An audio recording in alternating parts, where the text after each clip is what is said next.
Assalamualaikum warahmatullahi wabarakatuh. Alhamdulillah, hamdan syukronillah, amma ba'du. Semoga saudara-saudaraku dimanapun Anda berada di seluruh dunia atau di seluruh Indonesia, semoga dalam lindungan Allah Subhanahu wa Ta'ala. Amin amin ya rabbal alamin. Ini ada seorang sayyid meluruskan ceramahnya Habib Novel yang tidak sesuai dengan syariat Islam, bahwasanya orang Islam kalau sudah mengoreksi Habibnya, mengkritisi Habibnya, itu disamakan dengan iblis. Ini ada seorang Sayyid Zulfikar yang mau meluruskan. Kita lihat video seperti ini. Kok seperti itu? Nah ini santri gaya. Ya, umat Islam mulai gaya, mulai mengkoreksi Habibnya, mulai mengkoreksi ulama-ulama dari anak cucu Nabi Muhammad SAW. Orang yang seperti itu mirip dengan iblis. Astagfirullah, astagfirullah. Justru orang-orang yang tidak mau menerima kritikan, gak mau menerima masukan, gak mau dinasehatin, ya sudah jelas salah, nggak mau dinasehatin. Ya justru orang-orang yang kayak begini ini yang mirip dengan iblis. Iblis itu karakternya sombong. Kata baginda Nabi, orang sombong itu batorul haq wa ghamtun nas. Orang sombong itu menolak kebenaran dan menganggap rendah orang lain. Jadi memandang rendah orang lain itu rendah semuanya, menganggap dirinya yang paling tinggi, paling bagus, paling pinter, paling bener. Nah itu karakternya iblis kayak begitu.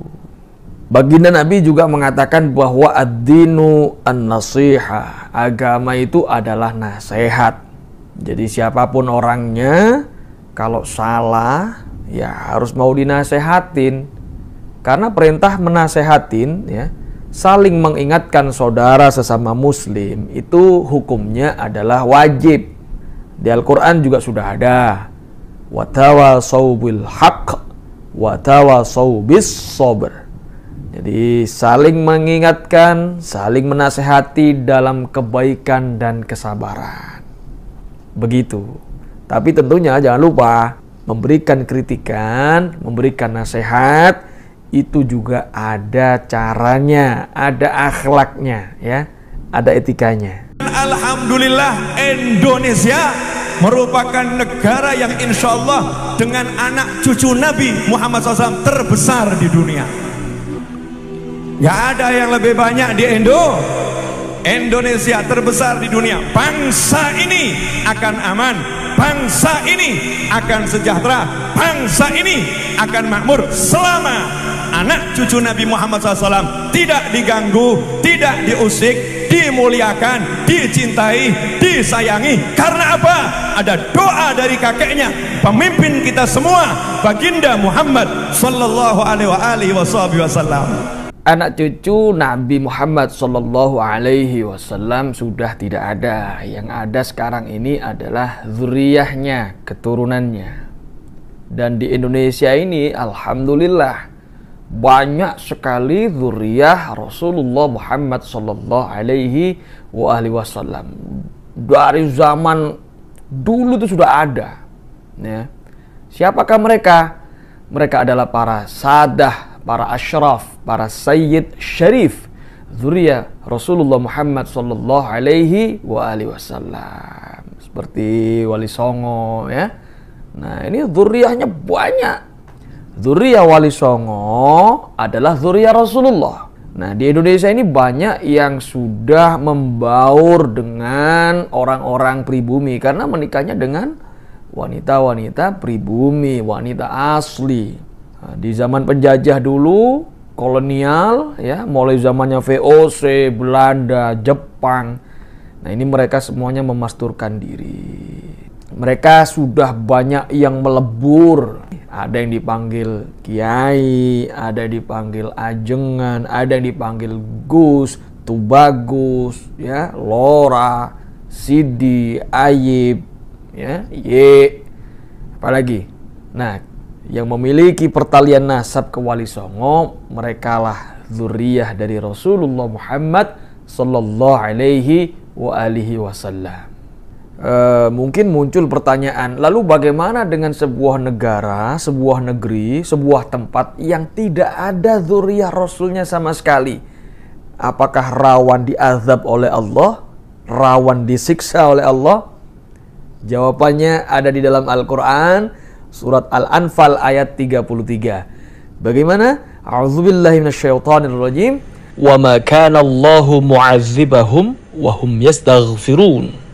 Allah tidak akan menyiksa, Allah tidak akan menimpakan sebuah azab kepada sebuah kaum, sebuah negeri apabila mereka memohon ampun kepada Allah Subhanahu wa taala. Memohon ampun, beristighfar kepada Allah Subhanahu wa taala.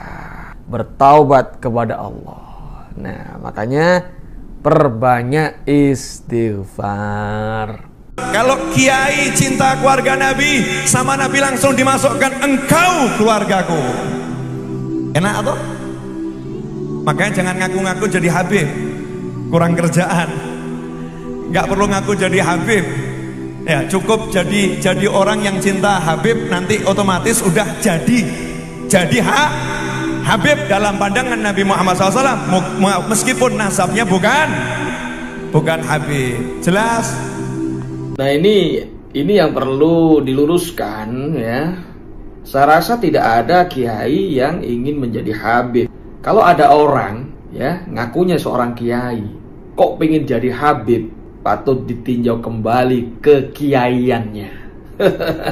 Ya, karena orang yang alim pasti tahu dan paham konsekuensi mencantolkan nasab dirinya kepada selain ayahnya. Nah, insya Allah orang alim yang benar-benar alim dan soleh akan paham. Itu satu. Kedua, di Indonesia ini banyak zuriyah Wali Songo yang disebut kiai. Nah, saya rasa mereka-mereka ini yang memiliki pertalian darah, pertalian nasab ke Wali Songo, ya insya Allah gak ada yang pengen jadi Habib, gak ada. Kenapa? Nah, mereka ini semuanya adalah Sayyid Syarif, zuriyah Rasul. Buat apa ngaku menjadi Habib sedangkan dirinya sudah seorang Sayyid, seorang Syarif? Gak perlu, gak ada manfaatnya juga. Ini harus diluruskan ini. Karena kalau enggak akan menjadi sebuah fitnah yang besar, ya. Nah, seperti itu videonya, saudara-saudara dimanapun Anda berada. Mudah-mudahan pencerahan dari Sayyid Zulfikar semoga bermanfaat untuk diri saya pribadi dan seluruh rakyat sedunia, seluruh rakyat Indonesia, bahwasanya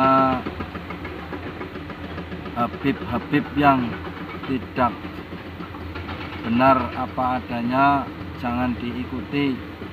Kita harus mengikuti para ulama yang betul-betul ulama dan sanadnya nyambung kepada Nabi kita, Nabi Agung Muhammad SAW.